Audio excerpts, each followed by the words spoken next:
Do you ever feel like investing should be simple, but your brain turns it into a high stakes exam? You check your account, you read one scary headline, and suddenly you're questioning everything, whether you should buy, sell, or wait, or do nothing at all. If investing triggers anxiety, you're not irresponsible, you're actually human. Today, I'm going to give you an investment operating system, simple decision rules, and emotional regulation tools that stop the second guessing and keep you consistent, even when the market is doing the absolute most. You're going to get to download the rules and watch the YouTube deep dive after this episode. Now, let's lock in. Yeah. So they might know what it is. Welcome back. What's happening, my fabulous financiers? You're locked into another episode of the Do Different Better show, where we break down wealth wisdom for and money moves for everyday people. I'm your host, Elaine Rasmussen, founder of Social Impact Now and Connect Up Institute, and managing partner of the Integrated Capital Fund. Let's start here. If investing makes you feel tense, you get a slight tightness in your chest anytime somebody mentions the word investing, or you're obsessive, or you're always like one decision away from messing up your whole entire future, welcome. You're not alone and you're not broken. Some of the most competent, high performing people I know, people who run teams and businesses and households and entire ecosystems, get emotionally clotheslined by a 3% market dip. And the reason isn't that you are or they are bad with money. The reason could possibly be that investing is a psychological perfect storm. Uncertainty plus consequences plus too many options plus too much noise. Who would be able to sift through all of that? That's a lot of variables happening all at the same time. So today's episode is called Investing While Anxious. Not investing while perfect, not investing while calm and unbothered like a monk, but investing while anxious. And by the end of this episode, my goal is that you're going to have a personal investment operating system, a set of rules and rhythms that actually reduce the second guessing, cut down on the panic checking, and make your strategy feel trustworthy, even when your nervous system seems to be having a whole hit parade on its own. Now, first, we have to name what's actually happening. That's super important, right? We want to get clarity so that we can get to solutions. So here is a pattern. I want to you tell me if you recognize any of this in yourself. If you're an anxious investor, you're probably doing at least one of these things that I'm going to mention. You're checking your accounts often, sometimes daily, sometimes multiple times a day. You're consuming financial content like it's breaking news coming on CNN, and suddenly you're convinced you need to change every single thing about your investing portfolio, or you're questioning everything that's on your 401k statement. Maybe you do research and research and research, and you still don't invest because you want clarity first. That happened to some of the women in my Do Different Better group. Or you invest impulsively when you feel behind and then you regret it.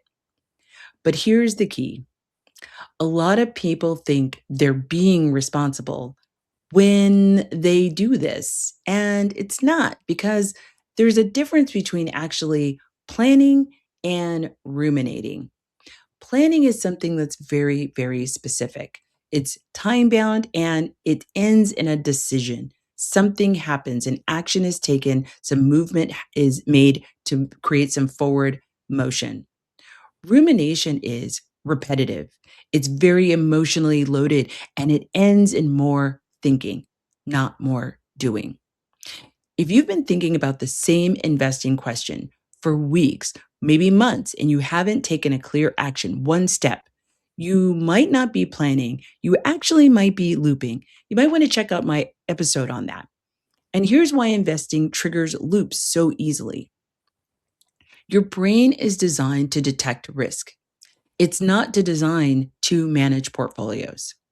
Investing contains three things that your brain actually cannot stand, right? One, uncertainty. But you can't know what happens next. Number 2, irreversibility. Choices feel permanent. And 3, identity stakes.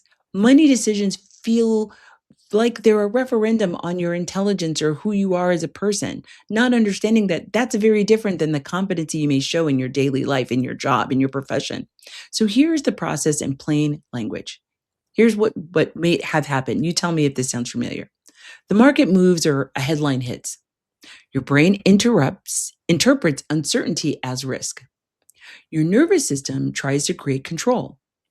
The easiest form of control is mental rehearsal. Let me think through every single possible outcome. That's what your brain might be saying. And then you check and recheck because checking gives a temporary hit of dopamine and certainty. The problem is the certainty, that dopamine hit, that adrenaline hit, it actually wears off. So guess what? You need another hit. And that's how you get trapped in checking behavior. And checking without a system isn't a strategy. It's actually gasoline on a campfire.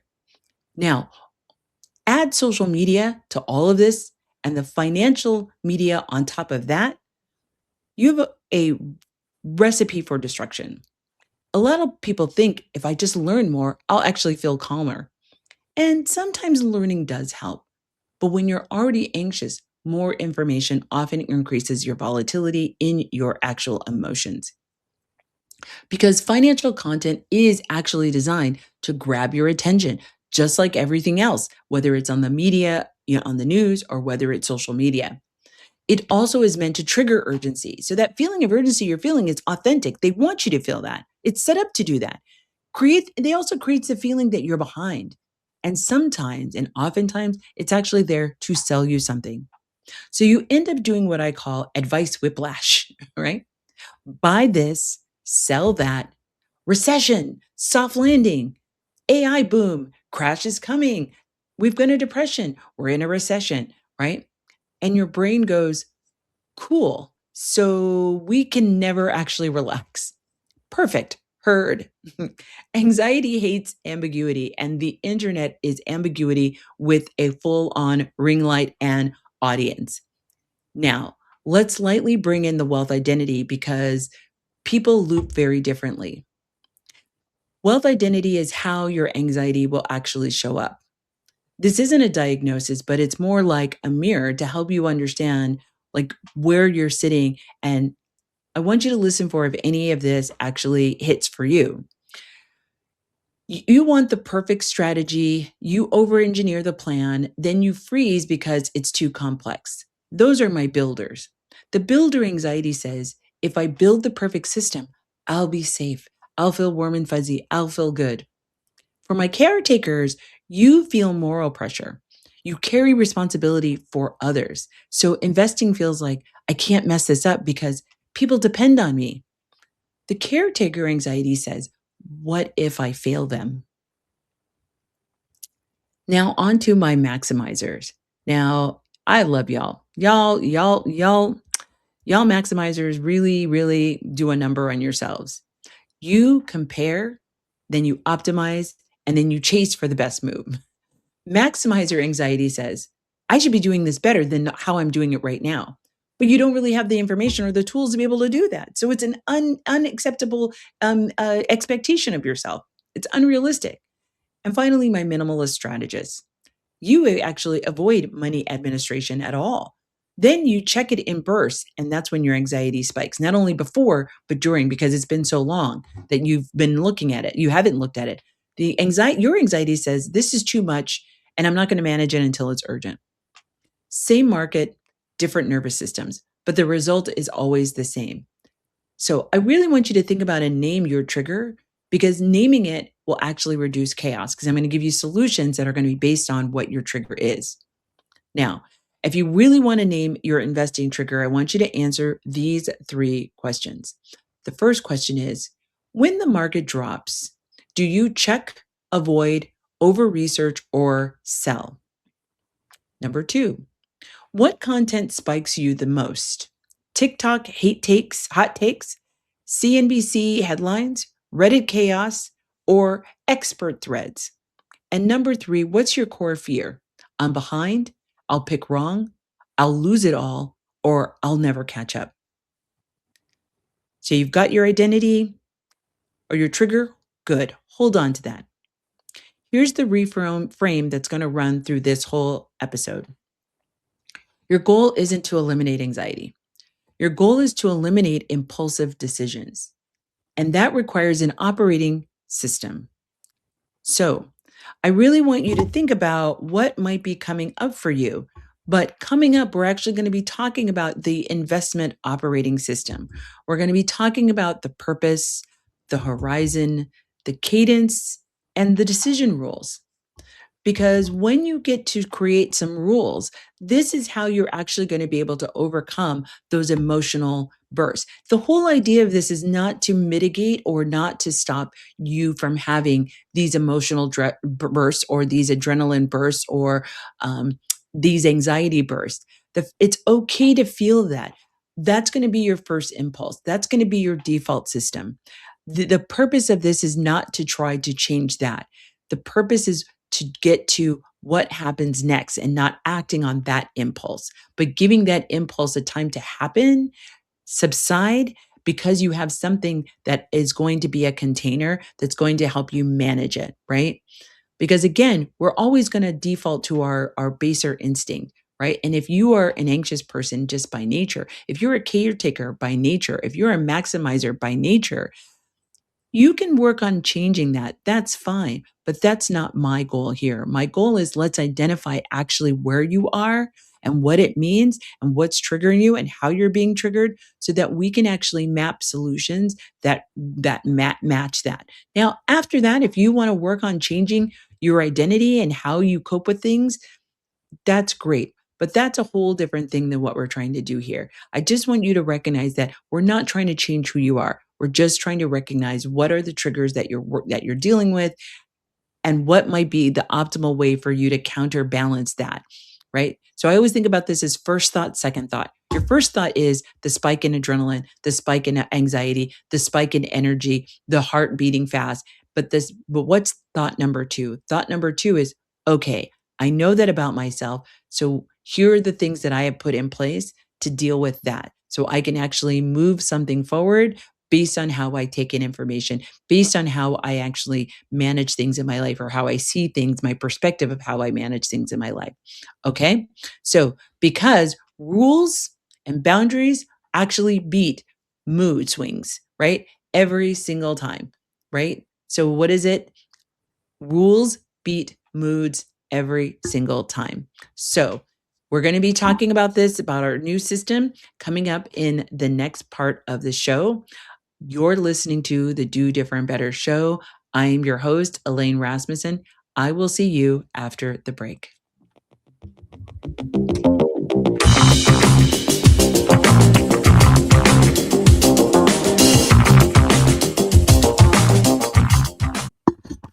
Yeah.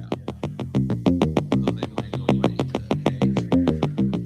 Welcome back to the Do Different Better show. I'm your host, Elaine Rasmussen, and we are talking about investing while anxious. And in the first segment, we talked about like what is actually happening and why you might be anxious. So now I'm going to be outlining for you an investment operating system for that you can use, and it's going to be simple as always that you can start to get on your journey, right? So your investment operating system needs rules, right? If you ever said, I know what I should do, but I don't do it, you don't have necessarily an information problem. You have a process problem. So, we're now going to be talking about process.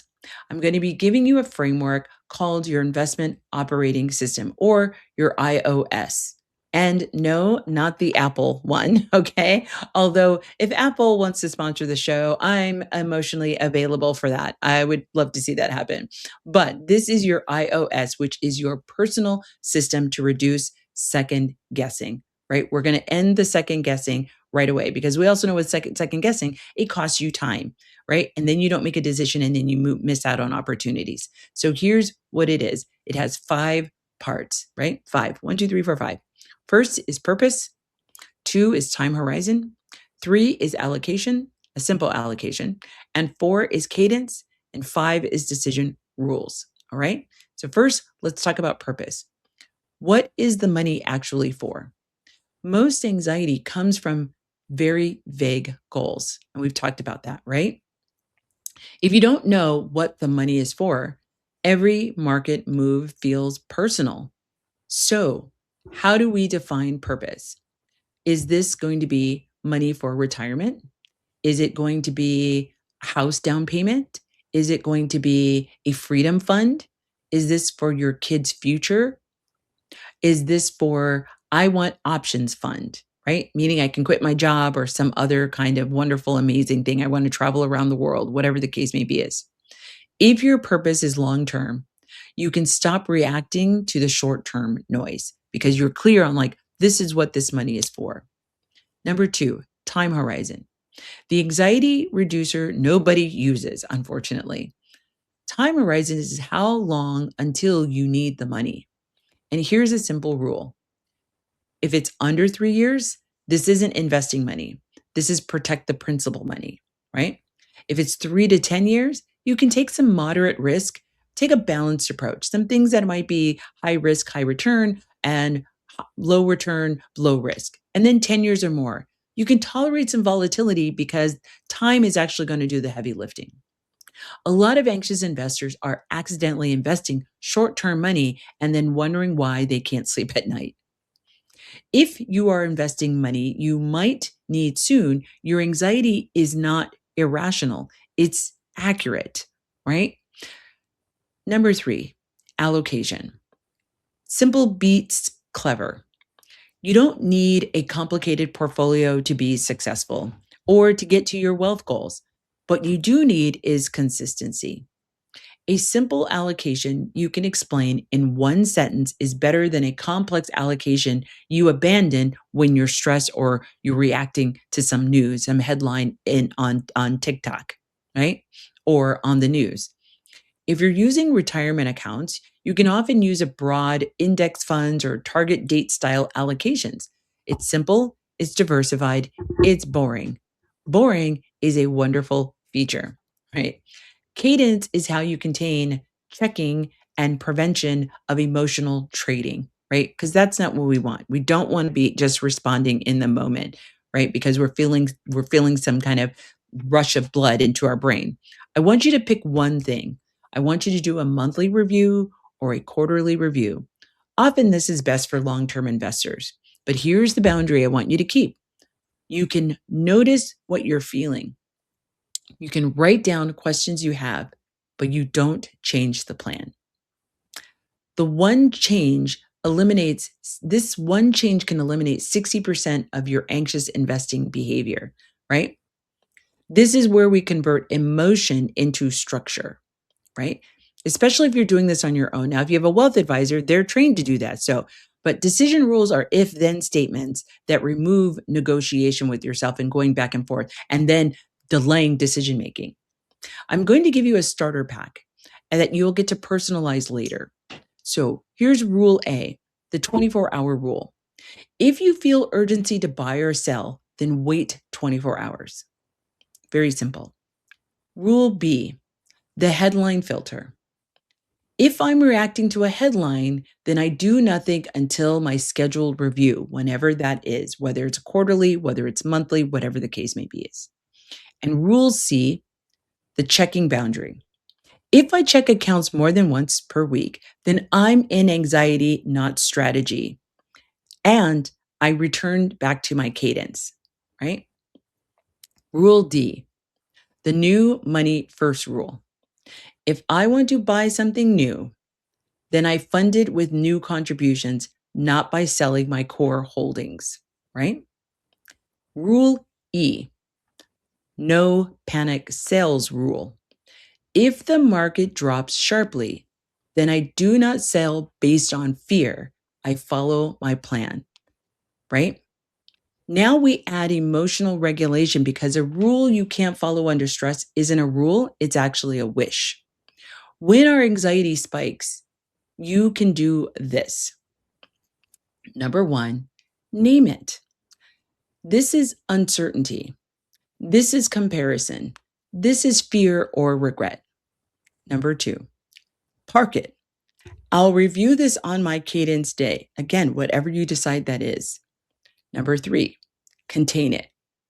Close the app or limit the amount of content intake you're taking. And number four, one sentence. My job is consistency, not prediction.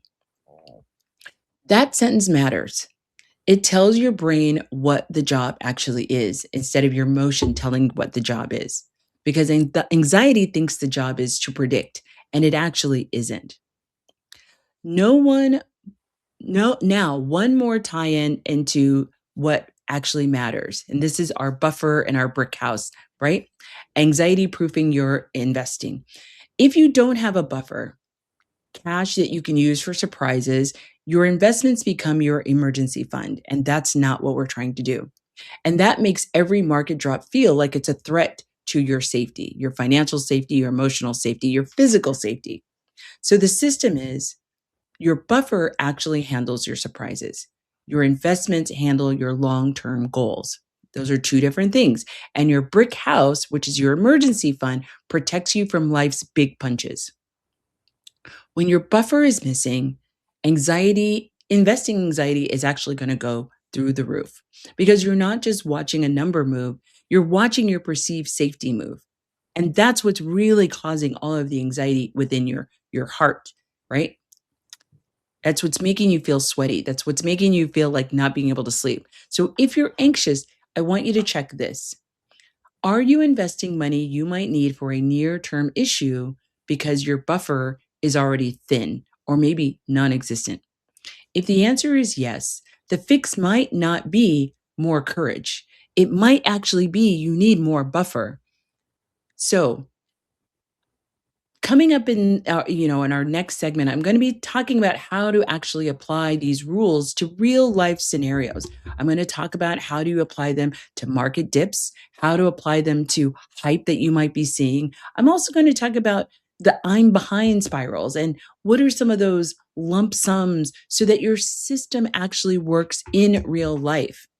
And my goal at the end is, I want to send you to the website and for you to get some more information and some more resources that hopefully are going to help you kind of think through some of this information and sift it. And I really want you to maybe, if you're listening to this in the car, if you're listening to this, on a walk, if you're listening to this while you're riding a bike, I really want you to think about if this episode is really hitting for you, I want you to mark on your calendar to sit and just listen to it again and think through what might be happening with you with your investments. When you see that investment envelope or your 401k statement envelope come, what comes up for you? And I just want you to sit and really think about it and write down. You don't have to journal. I'm not going to make you journal, but if you want to journal, that's great. But sit down and really think about what's coming up for me, what might be happening, what might need to think about, how am I actually feeling about all of these things that we're talking about when it comes to investing. Do I even want to invest? Because that's an important question either. Should somebody else do it for me? Maybe you can't seem to get over the anxiety in any way, shape, form, or fashion. That is a signal that maybe you should not be managing your investing. That might be a great time for you to bring in a professional to help you, whether that's a certified financial planner or whether that's a wealth advisor, depending on where you are sitting in your wealth journey. But in any event, in any case, this is really the time for you to think about, can you really manage this and not get yourself all up in a tizzy? Because if you are finding that having these conversations or looking at your investment portfolio is just one anxiety punch after another, and you can't seem to switch your brain off of it, maybe you need some help. And that's where you bring in a professional to help support you on this journey. And that can maybe you can still do some of the things that I'm talking about in this particular episode, but now you have somebody else who's actually going to make the decisions.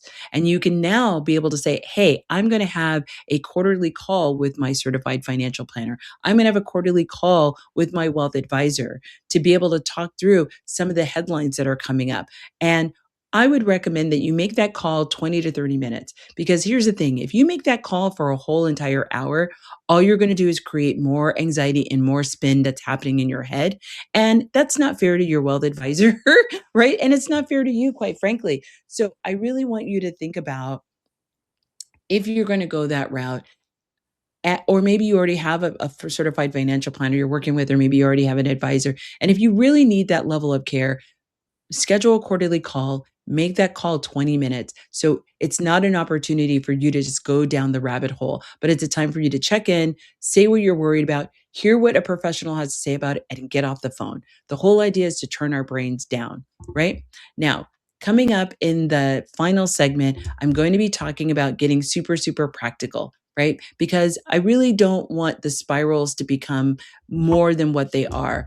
What we're also going to talk about some spiral scenarios. So I want you to take a deep breath in and let it out because that was a lot. I know that was a lot, but you're going to be okay. You're listening to this show, so you're going to be fine. No worries, no problems, right? But when we get back, we're going to get into deep dive into really some practical solutions that are going to help you. You're listening to the Do Different Better show. I'm your host, Elaine Rasmussen, and I will see you after the break.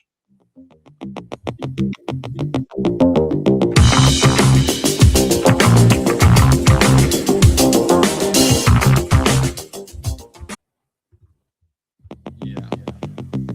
So they might go right. Welcome back, my money moguls in training. You are listening to the Do Different Better show. I'm your host, Elaine Rasmussen. We have been talking about investing while anxious. In the beginning of the show, I talked about actually what is actually happening and naming what kind of anxiety you might be happening and where, as it relates to your wealth identity, where might you fall in the wealth identity and your anxiety around investing and how that actually shows up in how you think about investing and what might be happening when you hear different pieces of information. Then we kind of talked about what are maybe some rules that you can put in or triggers that you can put in. But we really haven't really dealt with some of the practical pieces of this. And so that's what we're going to get into now. I'm going to get super, super practical because people don't spiral in theory, they spiral in different scenarios. So we're going to talk about some scenarios and hopefully you will help you train to respond when your brain starts acting like the market is in this is a personal assault on your portfolio, right? So here's the rule that I'm going to ask you to like kind of apply when we're as you're listening to this. The goal is not to have no anxiety at all. That's not the goal. That's not realistic. So, for those of you, my type A's in particular, who think that this is going to be a one solved solution and your anxiety is going to go away, that's not the goal. And that's not what's going to happen. So, I don't want to promise you a thing, knowing that that's not going to be a thing, right? But the goal is to have zero impulsive decisions, right? That you're not making decisions from an impulse. It is natural to have anxiety. It is that first heightened sense of like fight or flight, right? That's your fight or flight kicking in. But then what do we do next? What do we do with that, right? That we're not acting on that. We're actually taking a step back and zooming out a little bit. So here's scenario number one. The market drops 5 to 10%. We've actually been seeing quite a lot of that lately. This is actually normal volatility in the market. It's not an emergency. It is the price of admission. The market goes up and down by 5 and 10% all the time. You are just not aware. You're hypersensitive to it because you don't do it for a living. And that's fair, right? I'm not saying that that's not should be your expectation. You don't when you don't interact with a thing, some of those surprises are actually surprises to you. As opposed to if you were doing it every day or looking at the market every day over a long period of time, you would see and understand that it's natural. So, what we've got to do is we've got to put in a system that recognizes that that's natural volatility. So here's a rule that maybe you might want to implement. If the market drops 5 to 10%, then I do nothing outside of my cadence, right? I do not check more often. I do not research for 5 hours. Now, if you're a long term investor, your job is to continue your contributions, not to react. Okay. So I hope you're starting to see how this is going to play out for the next two scenarios. Scenario number two, the market drops 20% and the headlines scream recession. This is where anxious investors get trapped. It is the constant doom content scrolling, constant doom plus constant checking, always checking, checking. So here is your if then statement. If headlines spike me, then I reduce exposure.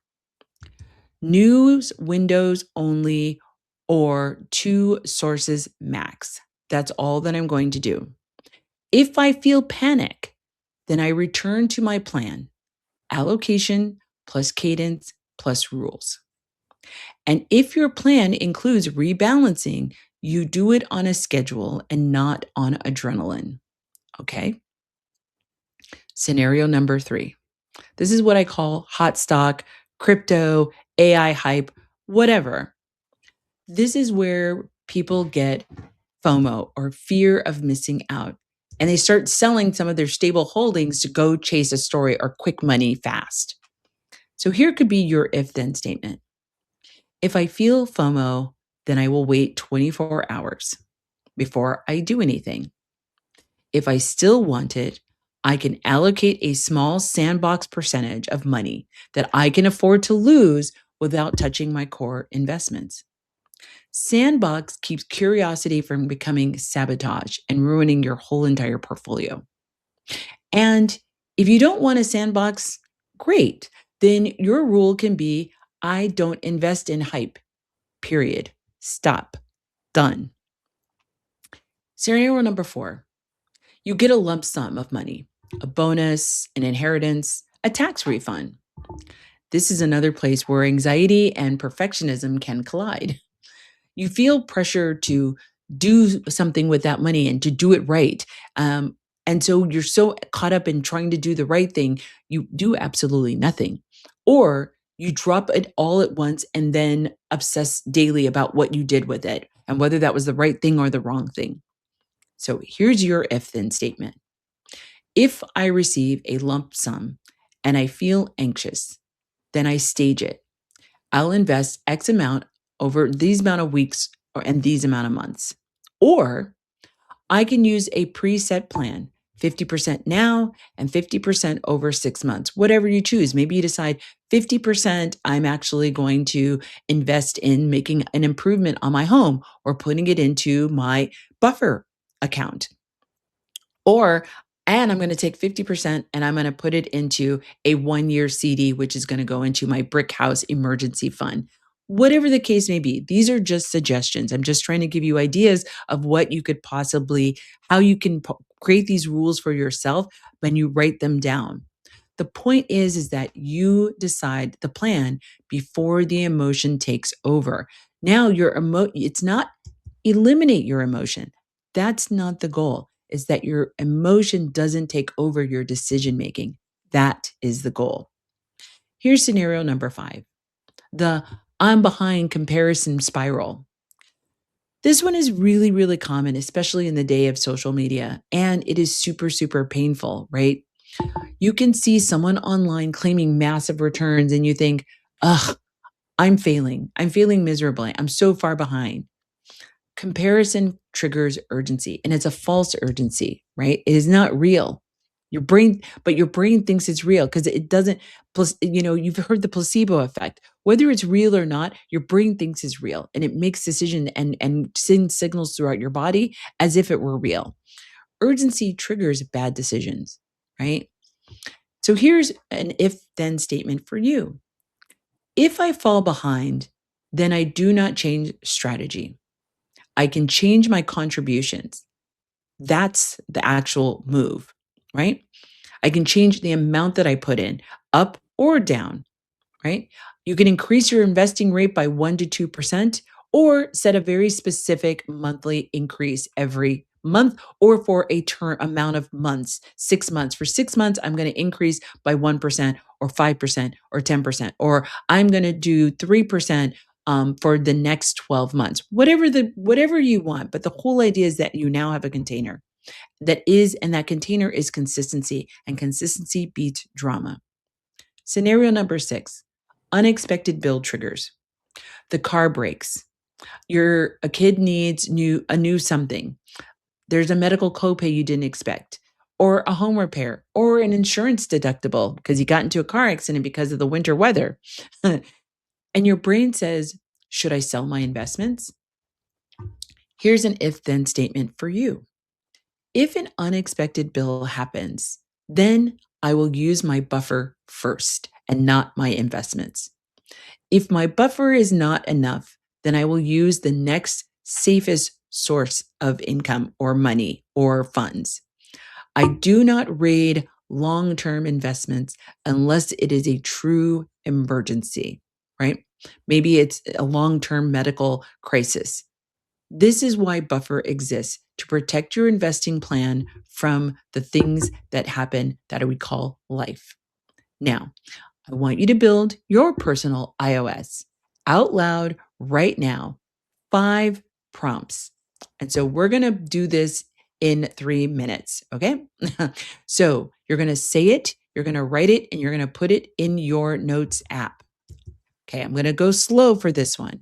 So the first one, you're going to write down, my purpose is. Again, this is maybe retirement. This is for, I want to travel the world. I want whatever the purpose is. Maybe it's to buy a second home. Maybe it is to pay for your kids' college tuition. Maybe it's to pay for your college tuition or some advanced degree or advanced certification, right? My purpose is. That's number 1. Number 2, my time horizon is. What is your time horizon? Is it 10 years? Is it 20 years? Is it 5 years? Right? That's a thing as well. Number 3, my simple allocation is. What is the allocation? And number 4, my review cadence is. Once again, is this monthly? Is this quarterly? Is this biannually? Is it annually? Right? Particularly if you've been doing this for a while, you maybe start to think, I don't need to check in as often as I used to, or I have an advisor and I'm going to check in with the advisor once a year. That's something that I do. I check in with my advisor once a year, but I'm kind of keeping tabs on things. I get my statements, but I'm not obsessing about these things. And then number 5, my top 5 if then rules are, and you're going to write them down. If this happens, then that happens. If this happens, then that happens. You're going to do that. What are your 5 rules that are going to be governing your thought process and your emotions as it relates to your portfolio and moving investments, whether it's increasing, selling, whatever the situation is? Guess what? That's your investing operating system. Simple, right? And here's what happens when you have an investment operating system. You stop renegotiating the same decision time and time and time again, whether that's every day or every week or every month. And you actually have forward traction because you've made a decision. You stop turning deadlines into emergencies. You stop confusing anxiety with actual insight. It's actionable. You can feel anxious, but still act consistently. Again, the goal of this is not for us to stop having you have anxiety. I'm not that powerful, and maybe you're not that powerful either. But the goal is that you feel the anxiety, and now you have a mechanism by which you can manage the anxiety. That is actually the goal. So I hope this was super helpful for you. And this episode really is this bridge between what we were doing in the first quarter of the year, the first 3 months of the year, and the episodes that I talked about of really helping you understand what's happening with the human, what's happening within your body as we have these conversations about money, about finance, about saving, about investing, about where you are sitting from when your wealth identity, where you're sitting in your wealth capacity, because all of that is going to trigger how you actually start to design your financial life, which then impacts how you build the rest of your life, right? Your professional life, the jobs you decide to take, where you decide to move, how large your family you decide your family is going to be, how many people you're going to take into your family, whatever that needs to look like. And so as we move into the next 3 months of the year, I'm really going to be focusing on activation because I want you to move from like what you're thinking about to actually creating processes by which you're actually going to do your investing, whatever that is, whether that's in acquiring a property, whether that is investing in the market, whether that is starting a business. What are all those things? So now that we've kind of talked about the brain activity in the first part of the year, the next part of the year, and we're actually now going to be doing some acting. I'm not going to be telling you where to invest. I am not a registered investment advisor, so I'm not going to be telling you where to invest, but I'm planning on giving you frameworks by which you can think about and have conversations either with your partner or with a financial planner, or if you're in an angel investing group, how you might be able to have some of those conversations. But the idea is that the plan does not become a prison. That is not the goal here, right? Again, it is a mechanism by which to free you of your own self-sabotaging emotions and being a victim or having a stranglehold of your own emotions, right? Your plan is actually your freedom. It is your mental freedom. It is your financial freedom. It could be possibly be your physical freedom, right? Because if you're able to actually do things with your investments, you'll be able to have this physical freedom to be, like I said, if your goal is to move to a different country, if your goal is to move to a different city it's more expensive than where you are, or downsizing to a city that's less expensive than where you are. So here's something I want you to think about as far as some of the next steps.